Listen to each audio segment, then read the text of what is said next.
Oh, damn, we're close. Hey, everybody, it's your boy, SergDragon, and welcome back to another edition of the Heavens Monsters podcast. With me always is T-Money, king of puppies. All right. We're going to do a President's Day, February 18th, 2019 of Monday Night Raw, and February 19th of SmackDown Live review. Let's go. Monday Night Raw starts with Triple H in the ring talking about everything that happened at Elimination Chamber. From Kofi Kingston having the fans scream his name and going far to the first ever women's tag team with Bayley and Sasha Banks. And even mentioning Becky Lynch.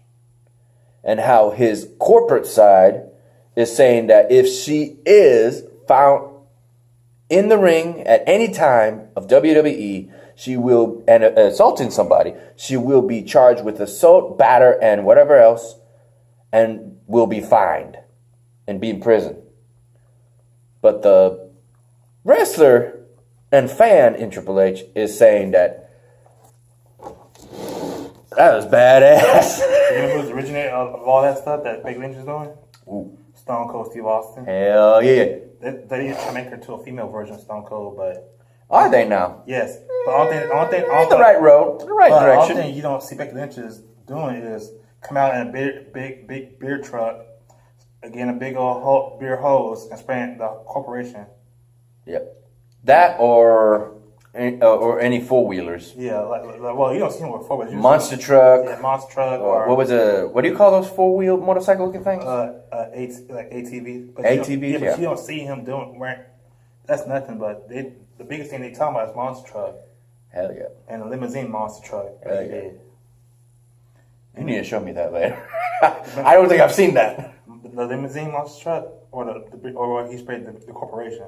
Oh, I know the corporation spray. I'm talking about the limousine monster truck. Okay. I've seen the Hummer one, but I've never seen a monster truck limo. Have you seen the one with his own custom-made monster truck with his name, with his symbol on it? I think so. Yeah, that's the one where he crushed a bunch of people's stuff. Like the one he crushed was Ross Cadillac, Continental.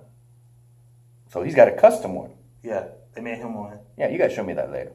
Anyway, so what would be the first match of the night? Braun Strowman versus Baron Corbin in a tables match. Due to Elimination Chamber, man, that was bullshit. Nobody came out to help him. Nobody. And even though go ahead. Everybody was chanting for Kurt Angle, but he didn't show up. Right. Ron was at the show. And from Ben Balor. Mm-hmm. Nobody.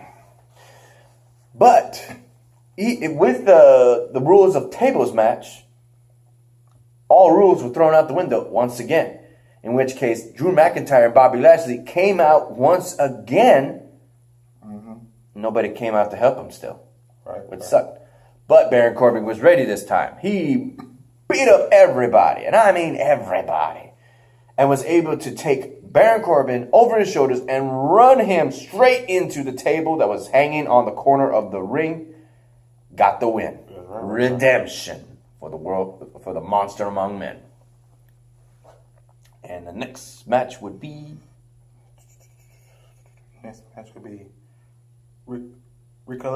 Ricochet and Finn Balor versus Bobby Lashley and Lio Rush. That's another thing I almost forgot. Triple H mentioned that we were going to have 4 NXT superstars going to be showing up on Monday Night Raw, and they would be the Ricochet, Alex DeBlack, North American Champion Johnny Gargano, and the NXT World Champion Tommaso Ciampa. So it was fun to see how Finn Balor was getting jumped by Bobby Lashley from behind, while Lio Rush, who got battered by Bobby Lashley for costing him the title, apparently they made up. Mm-hmm.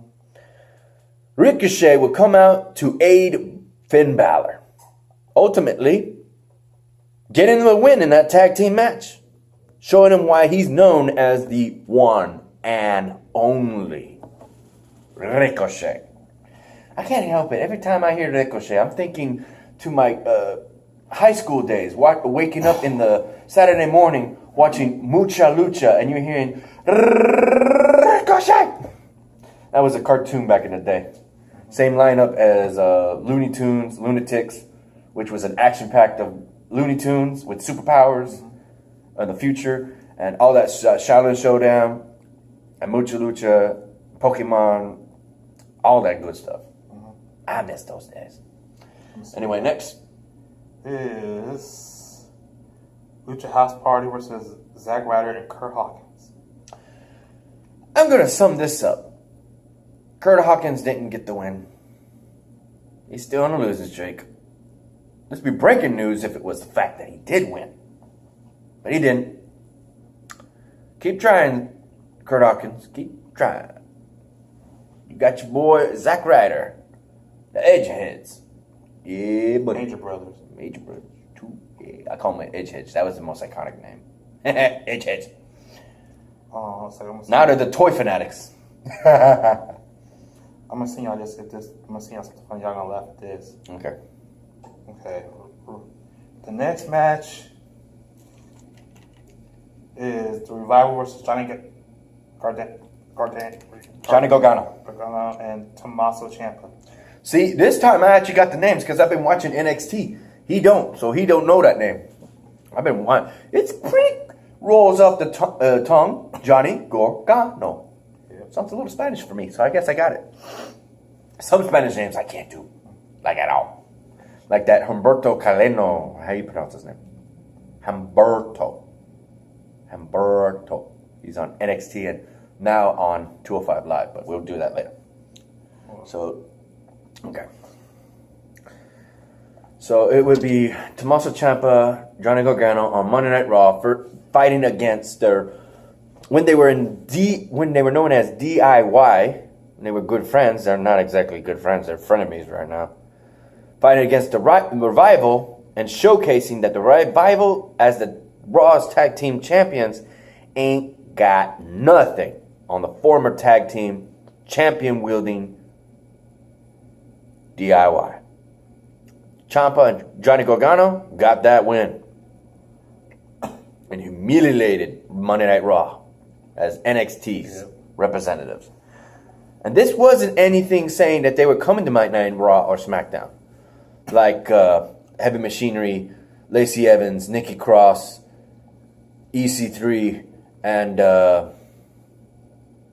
Lars Sullivan. They still haven't decided where they're going to be. They still haven't. That sucks. Dean Ambrose versus Drew McIntyre. He's going to leave soon, y'all. He's talking about Dean Ambrose. Yes. Damn.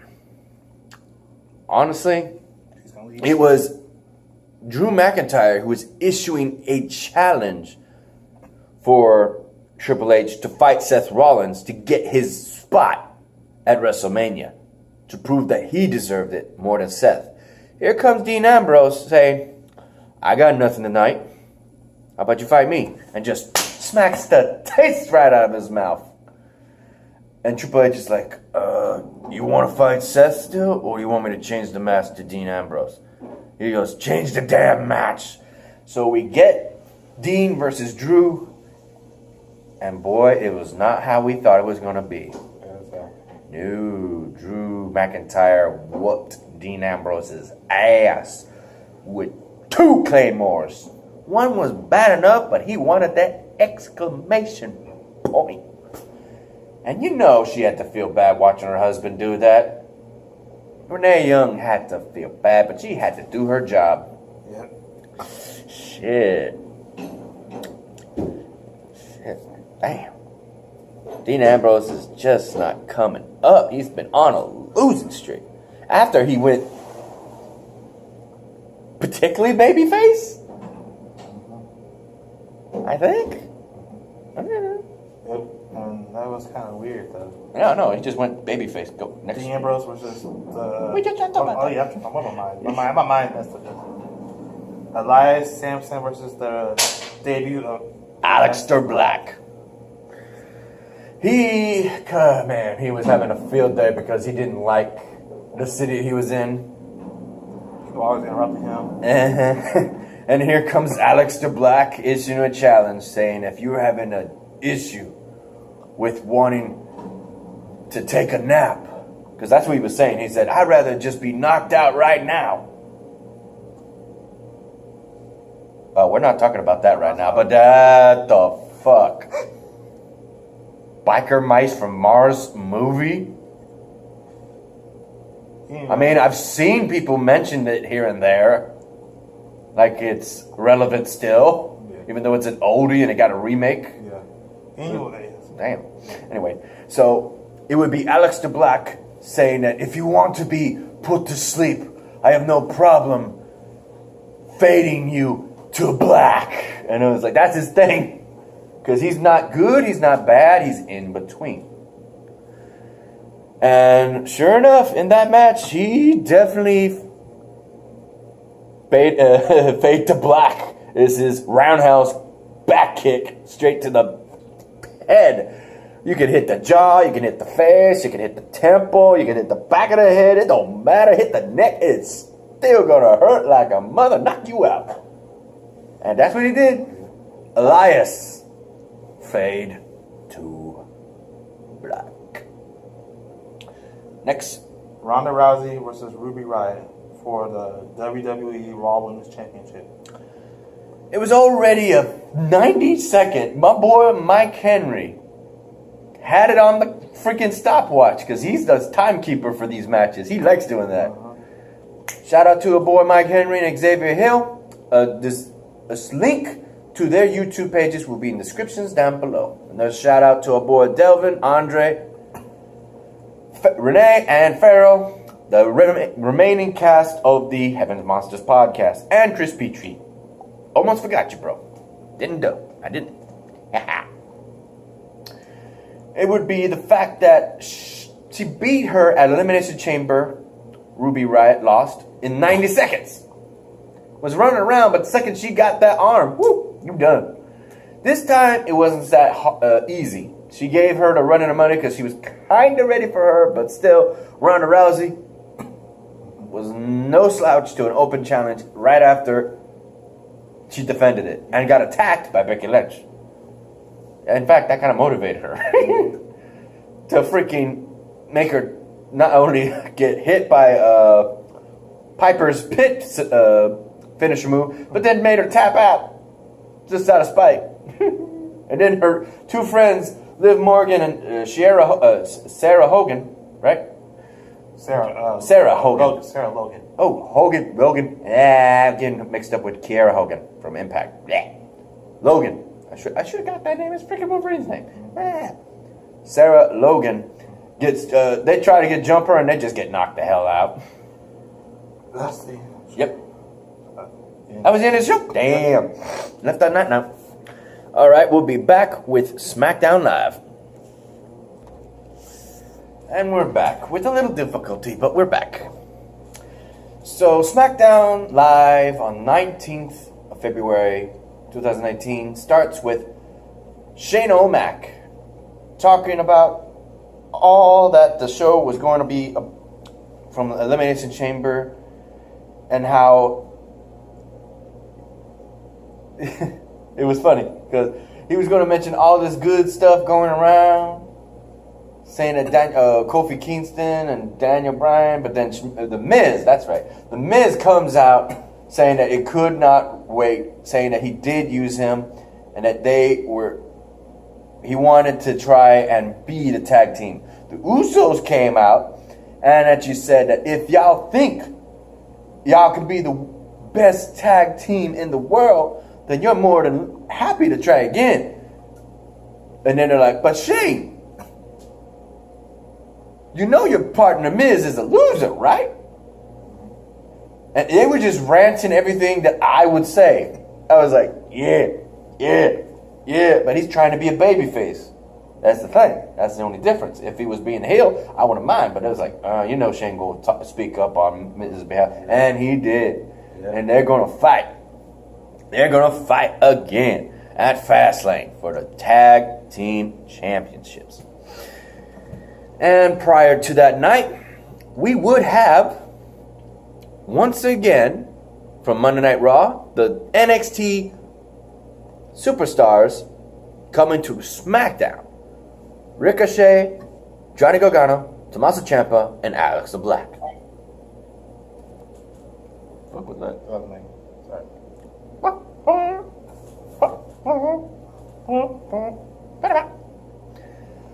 Okay, so we gotta save the main event for later. We'll go back up. No, go back to that one. Actually, hold up. Let me get. Because I was looking at this, thinking it was a match. Nope. See that right there. Okay. That's the main event. So showcase. It would be Alex the Black versus his big time rival in NXT, Andre Cien Almas, and ultimately, despite the fact that Alex the Black has been fighting people left and right at NXT, and Andre Cien Almas was hardly finding any real competition except Ray and this and that. They changed his name though. They're not using the last name no more. Really? Yeah, because if you watch SmackDown again, they're not calling him Andre. What the hell? They call him Andre. Andrea Cien Almas. They're using his first name. Okay. Well, because Andrea was getting soft, Aleister Black kicked him upside the head with Fade to Black. And then Selena Vega was just, no, too damn bad, girl. Your boy been going soft. You ain't helping him. It would then be Tommaso Ciampa and Johnny Gargano as a tag team versus The Bar. And boy, you want to talk about beating The Bar? NXT is beating everybody, including Ricochet defeating Eric Young. Eric Young and the freaking Sanity came back to SmackDown finally. Eric Young didn't get a win though. Sorry, Eric Young. You had more star time on NXT than you did on SmackDown. That sucks. Boy, did he show up. Yep, Shane McMahon. There we go. Asuka. Oh, man, Asuka. She didn't wrestle at Elimination Chamber. That was just one of the shortest pay-per-views in a long time. Of course, they want her to be 100% for her match. Yeah, but that sucks. She didn't get to fight nobody. Because there was nobody. Because all the women were mostly in the women's Elimination Chamber. Yeah, of course. Well, think about R-Truth didn't fight nobody, and he's injured. Yeah. He's injured. Yeah. But here's the thing: they don't want to risk injury because of her. They want to save her for. But then again, you think about it: the only competition she would have had left from that roster is Selena Vega. Yeah. And Lana. And Lana's injured. That's it. Yeah. Literally. Unless they want to put Maria Kanellis, but couldn't do that either. So, it would be Asuka, say, at wanting competition, considering she didn't fight in Elimination Chamber. And ultimately, your girl, Mandy Rose, comes out issuing a challenge to Asuka. They would then fight in a match, and oddly enough, Lacey Evans comes out doing that runway thing like she did on Monday Night Raw with Heavy Machinery. And an Elimination Chamber as well. And she's just walking that runway. She's just walking that runway and stage like she's on the catwalk. It's called walk. She's in the song to walk like a lady. Yeah. No. That's not walk like a lady. It's act like a lady. That's the name. That's what she's trying to do. She says she's the lady of WWE and she wants to show class to WWE again. And so, I don't know. But that she distracted Asuka not long enough for her to get the pin, but it was actually the fact that Asuka dropped her guard a second time with Mandy Rose for her to get the pin, the quick pinfall. Mandy Rose got the win and is now in sight of a match with Asuka at Fastlane. which is pretty good for your girl. Then we have a promo for Charlotte Flair talking about, and this is being asked of her, is Becky Lynch, are you worried at any point about Becky Lynch, despite being suspended and is being actually threatened to be arrested, are you still afraid of being haunted down by Becky Lynch? And she just said the same thing. She said, if she attacks me one more time, I will press charges on her. And I was like, damn. The match would end, the night would end, and here you go. I don't need this no more. He likes messing with his phone while he's doing this. Yep. So, the match would end with a Elimination Chamber All-Star lineup 6-man tag with the fan favorites versus the heels. It would be Daniel Bryan teaming up with Samoa Joe and Randy Orton, the heels, versus Kofi Kingston from New Day, AJ Styles, and Jeff Hardy, the fan favorites. And they would be fighting it out. And dude, Kofi Kingston owned that match at the end. He's flipping around, jumping everybody off, even his teammates, because they were holding him up. Yeah. On one end, he goes to the other end and takes out Daniel Bryan and his buddy, Eric Rowan. And then he gets freaking Daniel Bryan in the ring. He's trying to get a freaking running knee. He goes Trouble in Paradise, spinning roundhouse kick. Bam! 1, 2, 3. I heard that night, because I wasn't watching it, but there was news saying that Kofi Kingston would not get a match with Daniel Bryan because they were thinking about bringing somebody back. We're talking Wade Barrett, Batista, Kevin Owens, Sami Zayn, even The Undertaker. I was thinking, damn, man, because this was Google News. Google News got it wrong. I'm happy. Because now... Actually, they got something about Batista talking about coming back. No, but they're saying for Fastlane. But nope. Courtesy of Daniel Bryan, not only before Elimination Chamber pinning Daniel Bryan, then followed by Jeff Hardy and getting the win on Samoa Joe, and actually putting all battered and bruised, giving freaking AJ Styles a fight of his life, being the last to be eliminated in the Elimination Chamber, giving Daniel Bryan one more hell of a fight, and in that 6-man tag, taking out everybody and pinning the champ. Once again, Shane McMahon comes out, notices every accomplishment he's done in this 2 weeks, and he gets a #1 contendership for the title of Daniel Bryan at Fastlane. And everybody is celebrating. He's got his boys, Xavier Woods and Big E, hoisting him up on their shoulders, and he's just balling and just, hell yeah, he won the big game. But he hasn't fought Daniel Bryan yet. You know he's going to have Eric Rowan in his corner and New Day and his. Oh, hell yeah, it's going to be a good match come March 10th. Woohoo! But the speculation that he might lose again because... Yeah, I hope not. No, here's the thing, because they doesn't want a black champion in WWE.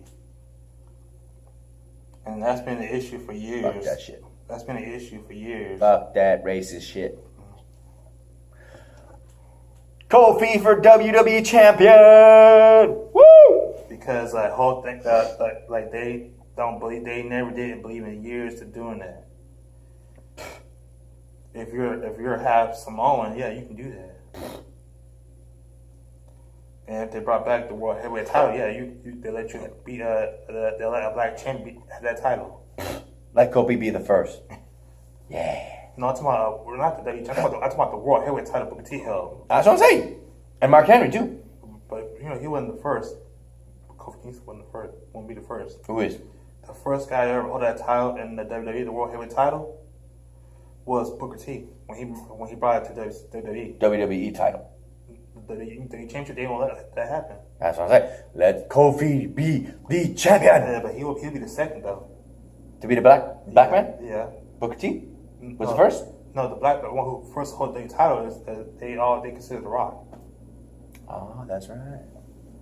That's right. But that Rock was the one exception. Because he's an all-star A-listing player. Kofi ain't. Yeah. Let him. Let him. But here's the thing. I'm not prejudiced. I know. I'm an equalist. I know. I'll say that. Here's the thing. Like, what if they told them that if you want this, they change it so bad, you got to get rid of New Day. That's been a whole issue. That's what I'm saying. If he does become the champion, that will start the breakup. Mm-hmm. That will. Yeah. I'm saying, for good or for worse, that will be the start. I want to see that. I want to see that storyline. I really do. When they come to Fox Sports Network, they have to start doing them pranks and jokes. Damn.